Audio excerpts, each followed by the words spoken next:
Thanksgiving Freightonomics episode. I'm Zach Strickland, head of market intelligence. Anthony Smith, chief economist. And we're here to give you guys an update today on basically what we're taking away from this holiday season in the transportation, freight market, economy, all connected, as we're going to show you shortly. Long. I don't know if I still know how to do this. I was joking with Frazier before the show. Haven't shaved in about a week. I am keeping up with some econ news, but I'm excited for the show coming back after the Thanksgiving holiday and excited for everything. So I will definitely be looking and monitoring some of the social media. So if you want to join in on the show on LinkedIn, YouTube, whatever it might be a part of the show. Ask us some questions. What are you seeing in the market? Give us some updates on your end as well. Also, don't know if I've said this yet, but one of my best predictions or forecasts has come true. I don't know if I ever gave them a shout out. New Mexico State Aggies taking down Auburn, then having another game win. I think we're 9-3 right now for New Mexico State, and also going to the conference championship. Sorry to start the show with that, but just had to get it out the way. Yeah, we're all sorry. But we don't have to. You don't have to bring us all down with it. No, the Aggies coming up. Come up.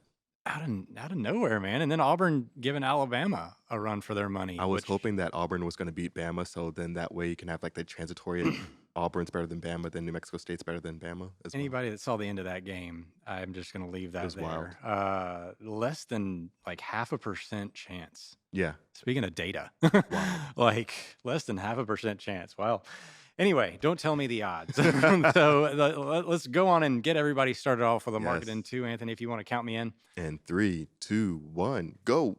All right. We're going to start off with our OTVI taking its typical seasonal drop here around Thanksgiving. It will eventually come back up after the 7-day moving average clears the sector there. If you watched with Sonar, you'll know why.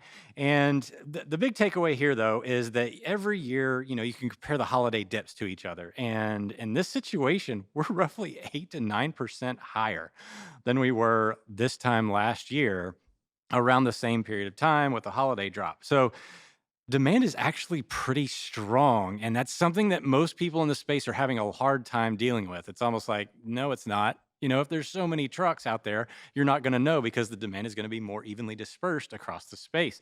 But that is what is happening. We've got tender volumes roughly 8 to 9% higher. We move on to the next chart, and it's going to show you the outbound tender rejection index, which is a measure of the rate of rejection of those tenders. Nobody cares. And it moves down, after a slight little bump there, over 4% for a hot second, and then back down to where it came from.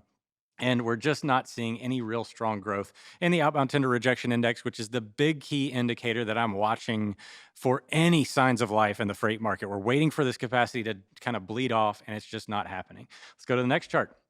Spot rates themselves are actually coming up a little bit here. Traditional, we see a little bit more mixing of expedited freight, guaranteed freight, service-centric freight coming online in the spot rate index. Doesn't necessarily mean the market's turning by any means, but it is a decent sign that rates are rising right now for the providers out there that are struggling to, really keep online and busy. So move to the last chart here, looking at the contract rates. They dipped in November. We saw a little bit of a recovery here, but the overall trend line is for the contract market to slowly deteriorate as that spread between spot and contract is still abnormally high.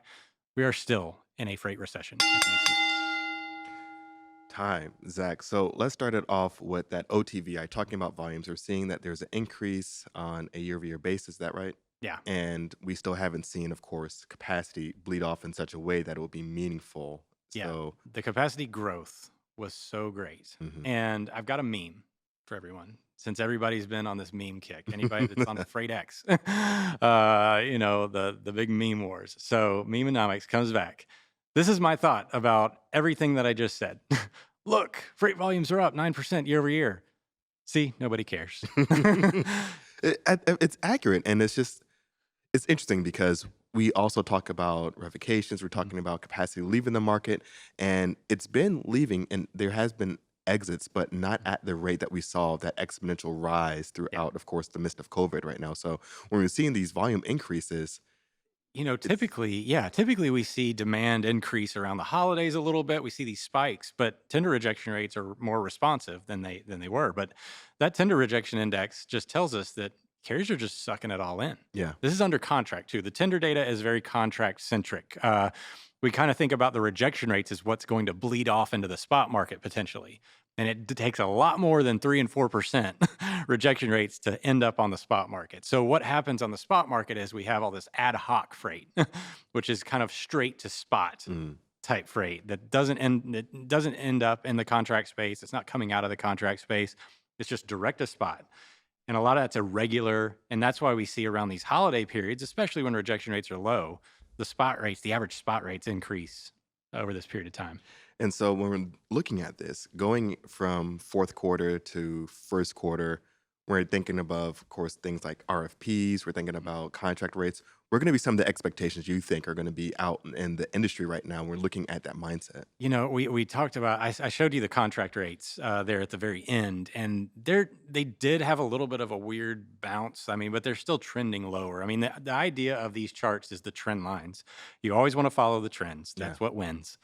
I don't know if I just came up with that or not, but the trend line for the contract market is for continued softness, continued deterioration. But we're still seeing rates. If you look at that blue line there, that purple line, that was from 2020. So that's we're still above that point in time. So we haven't seen that level of deterioration where contract rates are all the way back, to that 2019 level. I mean, that Right. 2020 line was actually pretty high at this point in time too. Got it. And so, I mean, talking about this, of course, one of the things that comes to mind, we're thinking about volumes, we're thinking about movements, is going to be, of course, this time of the year, talking about inventories. And that kind of goes into Retail. It is retail. retail. And it goes into our first story when we go into Newsonomics. This one written by the amazing Mark Solomon, talking about holiday retail inventories remain balanced as shoppers show strength. NFR says. So I have a few thoughts about this. So, of Please. course, National Retail Federation, Mhm. I think sometimes they put out some really interesting information, some tidbits, but at the same time, knowing you got to take some of this with a grain of salt because I they're going to have some rose-colored glasses on when I think they're looking at Why would they do that? this is their thing. They want to really push a more positive spin on the state of the consumer, the state of retail. And so I think when you're looking at this, take some of the information away from it, but don't use this as your sole source of what's So you're going saying on. they have a little bit of an agenda and some bias in there.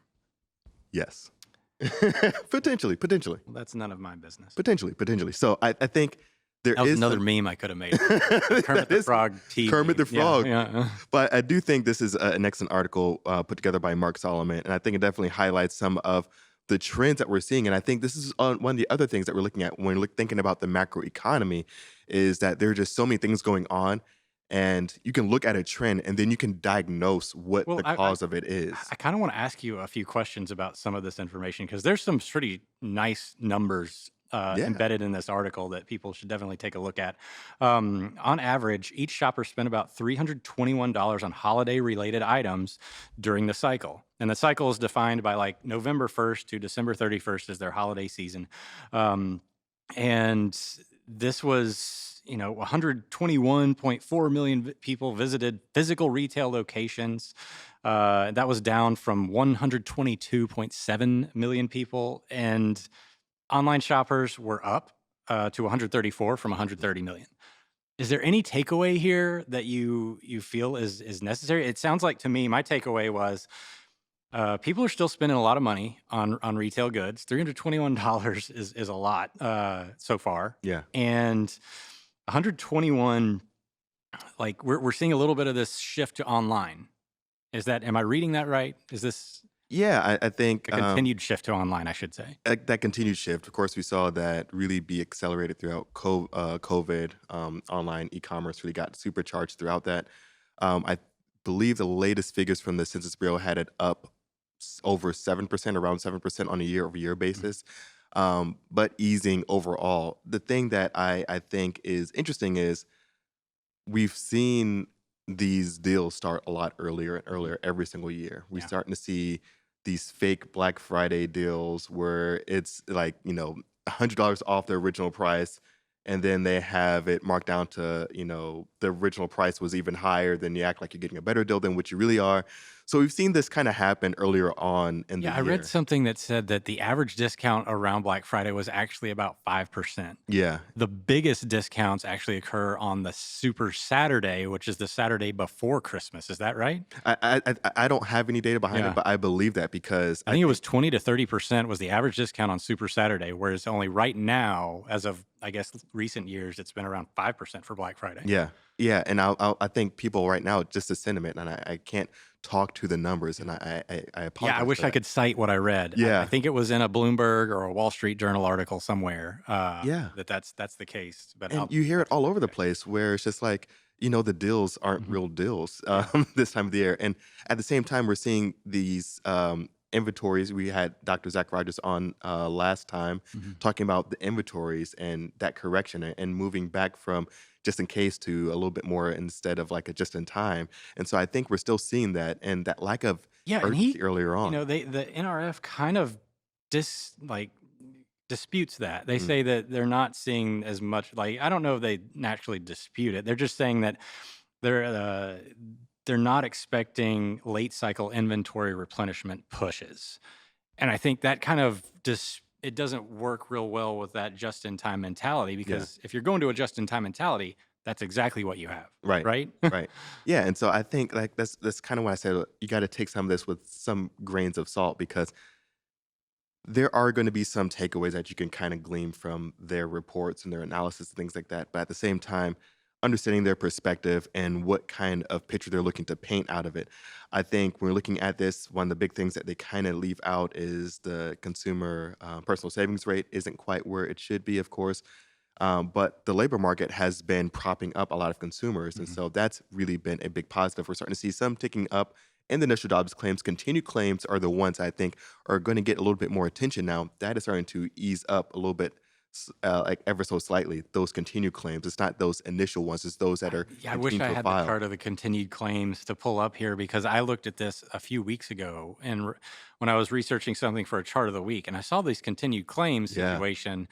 That's arguably one of the most concerning numbers in the labor figures that I'm looking at because it's a very consistent upward Yeah. trend and to the right? It's an upward moving trend. Mhm. And as you, trends wins. And explain what continued claims are. So initial claims are going to be, of course, released every Thursday, 8:30, I believe, Mhm. and those are going to be those that file for unemployment benefits from the government, and so those get reported. It's a weekly update, but it's going to be reported as of last week. And so those initial claims are those individuals that are filing for unemployment for the first time, an initial claim. Those continued claims are those individuals that have not found work but continue to file for unemployment benefits or assistance here. And so those are going to be those individuals that just can't find work, even though we're seeing that there are over 9 million job openings and unemployment rate is still hovering just below Yeah, I 4%. don't I don't like that job openings number. I don't trust it to be a Yeah, it's a strange. We've been suspicious of this job yeah, openings in the labor for market for I think over 2 years now. over a couple of years. I feel like there's some dirt in there and it's Yeah, not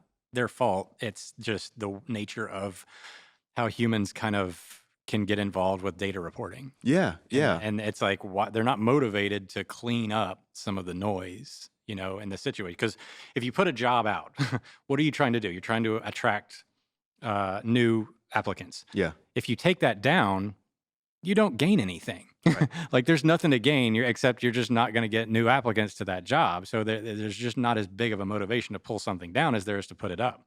Exactly right. So I think it's almost like we had a joke as around Halloween. I want to say maybe it was ghost openings or Yeah, job openings or yeah. even a ghost recession or something like that. But I think there's a lot of ghost job openings right now where there are those individuals or those companies that are hiring, Hmm. and they are also doing that multiple office. If they have different offices throughout the country, they can just put them out through all these different parts of the country. Exactly. Also, if it's remote, they might just ping a few metropolitan areas. Hey, let's have this job opening in Atlanta. Let's have this one in I don't know, Kansas City. Let's have this one in Boston. Right. They'll put it up all over the place when it's just one location. They're just kind of so I think there are multiple job openings for those that aren't really hiring. See, new behavior after COVID. Yes, yes, I think that created a new Like, behavior, and then yeah. also, the service side, hospitality and service spending definitely got a huge bump, so I think there's still even though we're in this, winter months here or going into the winter months, into the colder period, Yeah. usually, of course, we're talking about retail here. Service spending is, I think, still propping up some demand for hospitality and Right. things like that, in service sectors. So you're thinking about not just hotels but travel. You're thinking about So um, I want to get your last takeaway and close the loop on this NRF article. yeah. So it said NRF said the data is consistent with what it expects to be a 3% to 4% year over year rise in holiday spending. Um, but this is not adjusted for inflation. Mhm. uh, what are your takeaways if from this in the way that it's not adjusted for inflation? Is this a successful? I mean, I think it's relatively stable from a year over year perspective. I don't think there's too much discounting you can do from an inflationary standpoint, but tell me if I'm wrong there. And then tell me, what do you think happens next? Is this going to be your traditional like holiday shopping spree where everybody outspends their coverage Yes. and we get into kind of this pull forward scenario for the winter, like starting next year? Are we going to be kind of suffering more?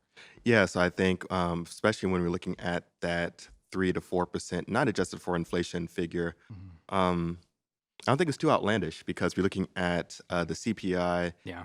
that is up. I think it was Yeah. 3.2% So on it's a about on year-over-year par, right? basis. Yeah, and then you're looking at the PCE, the Personal Consumption Expenditure Index, which Mhm. just got released not too long ago. That was up, I believe, 3% on a year-over-year basis, and then 3.5% for core. And so when we're looking at those two, this is Mhm. kind of in line with some of those inflationary figures, even though those numbers take on more variables and more Yeah. industries into that, like housing and all this other stuff. Yeah. Um, but when we're looking at that, it's interesting because yeah, people are gonna be buying more, but they're also spending more, and I think it's that we all understand that, and Yeah. I think that was So are we gonna like January is typically like a dead month yeah. for economic activity? Or you think this is gonna be more dead? Are people gonna wake up and go, "Oh, credit card bill, this actually is higher than I want it to be"? I think, my I'm be watching March, April timeframe, Mhm. because I think that's when we'll start to see, some realization in the labor Mhm. market. Okay. That's where I'll start to get a little bit more concerned about the state of the consumer. So Yeah. right now, I think consumers are gonna continue to make purchases as long as they can have those jobs, and then they'll find other mechanisms to make those purchases. One of the things that we were mentioning all the time, of course, is, not just credit card spending, but buy now, pay later. We've been talking about that one, I think, for 2 years or so. Another thing that made a pretty significant resurgence this holiday season throughout Black Friday and all this other stuff. So I think those types of mechanisms will continue to be popular for those that are looking to stretch.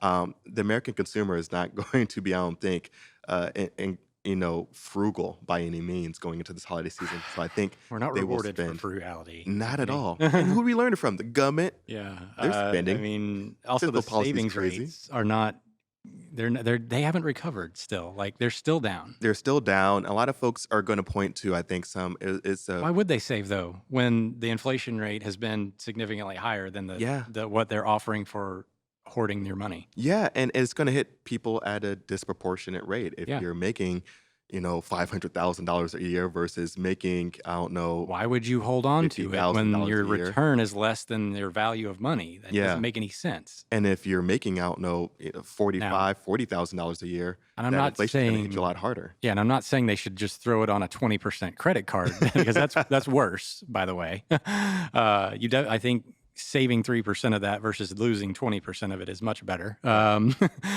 But anyway, I think I'm curious to know how sustainable we are, I guess, in this whole spending spree environment. But it has been strong, and I think this helps explain the delta of that freight volume growth, where we can say arguably demand is actually flat, Yeah. but the delta comes from the fact that inventories are lower. Mm, And so they're having to kind of ship a little bit more frequently because they're keeping it tighter. right. And that last minute replenishment push, I think we're too early to call that right now. Yeah. It's And before we jump into, we have our next article jumping Mhm. into around used trucks, just kind of also put this one on. We're looking at what the consumer is doing. Mhm. We talked about, was it 4.9% GDP growth? Mhm. So they do, I believe it's two revisions for the GDP figure. First revision just came out. That number has now been upward revised to 5.2%. And this kind of comes into that argument that we were talking about before when the initial number comes out. What is sustainable? And this is quarter over quarter. This is quarter over Yeah. quarter. So for the third quarter, instead of the 4.9, I think what it was, it's now at 5.2%. Mhm. So this is not sustainable. We saw Mhm. increases in government spending. I think that played a pretty significant role. Right. Business inventory investments increased. I think it was 2.4% from 0.8% potentially. And then we also saw inventories rise, and increases in inventories also boost up the overall number as well. So there are continu I won't say GDP is the best figure at all for measuring the health of the freight market I at did all. reconcile our OTVI to the GDP number though, because you remember I'm very doubtful of aggregate figures at that level, Yeah. that scale. It's really hard to come up with those figures and draw any real significant meaning from them. But actually, OTVI grew 4.9% exactly from Q2 to Q3 on a monthly basis. Yeah, and you can also do the goods adjusted Yeah. GDP as well, and that has a really interesting relationship to the year-over-year, It's OTVI as it's well. nuts, dude. Yeah. I did I it took I had to look at my own data, to be like, yeah, you know what? Maybe they got that one. Onto something here, There we onto go. something here, Zach. Yeah, that's good. I mean, all right, so it grew, not sustainable, Not and a sustainable. little bit of overheating going on, but I still think that feels like a bounce. We came Mhm. out of this COVID era and it's like bounce a little bit before we go into normalization mode. Yeah. Also, of course, last thing here before we talk about is the worst over for falling used truck prices from the Mhm. great Alan Adler. Um, Again, a little bit of a bounce momentum here. yeah. This is the same thing. It's the same thing. And so real quick, we had back-to-back, quarters of contraction in GDP a while back, and no one said it was a recession. Right. And so I'm just wondering if with that same logic, we can have back-to-back quarters of growth and still have a recession, if back-to-back quarters of contraction is no recession. But that's just a conversation for another time. Easy. But we have this article from Alan Adler. Yeah, I think this is probably all we're going to have time for today. But used truck prices have been falling dramatically over the course of the last, well, it looks like, yeah, just the past year and almost a half now. But that's because they were so overheated. If we pull up the chart for the used truck prices for 3, 4, and 5 year models, we have seen, some jaggedness to the 3 year model there represented in white over the last bit. It's also kind of filters down in the 4 and 5 year models. But used truck prices are used to kind of, display what are some of these like smaller operators doing? Are they purchasing more equipment? Is it Mhm. a short supply market? It's supply and demand. um, they bought a bunch of trucks at 2x the value that they were in the COVID pandemic. $130,000 for a 3 year old model. It's hard to substantiate. Right. So that's kind of the overheating cooling off. But we broke the trend here pretty significantly. And again, we had some jaggedness here. And I don't think this is 1 month does not a trend make, Right. but it does look like we're seeing a little bit of a bounce. Do you think this is the floor for used truck prices? I think Alan had a good article here and take on it from ACT. Yeah, and I think you're spot on when you're looking at a little spot on spot rates. Look I at you. didn't, it's nothing here, You got it. but I think when we're talking about what's going on with data, I think once again I got to use your tagline: trends wins. When you're looking at 1 month of movement, doesn't necessarily make it okay. This is the change here. I remember when the ISM PMI hit, I think it was Mhm. 49.8 or something like that. Then it went right back down Yeah. and to further contraction. So I'm not going to say that this is going to be the beginning of the shift here, but I do think there is a potential floor being met here, and so I think that is potentially some good signs here. I mean, We'll if you see. like, these are not adjusted for inflation. So you could make the argument that just like the spot rates, uh, that environment there, like there's a floor. There's a natural floor that people are like, we're just not going to drop our rate below Hmm. this level. And it's just not going to. So if you're not selling it, that means you're also going to let it sit there for a little bit longer. And that's something we don't have. Maybe they're letting it sit a little bit longer because they just know this is going to be what it is. And that Yeah, inflation adjusted figure may represent the absolute low end that they're yeah. willing to sell it for. And I think the other big thing is when we're looking at charts and trends and things like that. So if we pull up this chart, it's easy to get lost in the mountain of the chart. Yeah. But when you take, if you were to just block that mountain out with your finger or something like that, Hmm. you'll see that it's getting pretty close to pre-pandemic Yeah. periods. And so I think that is another thing that could suggest that there is a floor being met here. Yeah, you could totally make this argument across the economy. I think Yeah. that we're still coming out of this like overheated period. And the natural fallout is like quick contraction Right. into a more jagged landing. It's kind of like a bounce. It's not that soft landing that we hear about from the Fed all the time, but it's like that jagged landing. And I think that's probably the best you can hope for at that kind of angle, right? Right. Yeah. Yeah. And I think also overall, before we close out the show, just knowing that unintended consequences are a thing. So even though you might see just different types of decisions being made overall in the macroeconomy, there are going to be some unintended consequences that always So follow. you're saying you need some more government regulation No, involved? no, no. We just need a great government reset. Yeah, just Just a reset a button. nice reset. So thanks for watching.